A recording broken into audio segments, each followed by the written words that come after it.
அந்த கைபேசியை கவர்ந்து போன அவனுக்கு தெரியும்.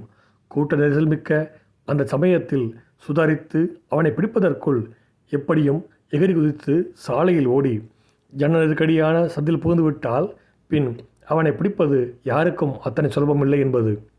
அதனை அறிந்திருந்த அவன் அதற்கான முயற்சியில் வேகமெடுத்து ஓடினான்.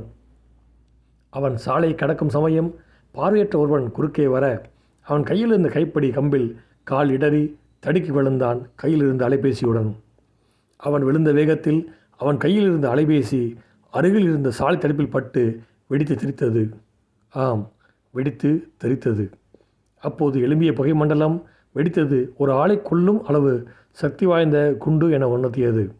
அவனது நேரமும் காலமும் நன்றாக இருந்ததால் தலைக்கு வந்தது அவன் முழங்கையோடு முடிந்து போனது. ஆம், நீங்கள் கேட்டது சரிதான். அவன் மணிக்கட்டு வரை அருந்து தொங்கித்தான் போனது. வழக்கம்போல் அந்த இடத்தில் ஒரு கூட்டம் கூடவே காக்கி உடுத்திய காவலர்களின் காடி சத்தம் வரவும் அங்கு ஒரு பரபரப்பு.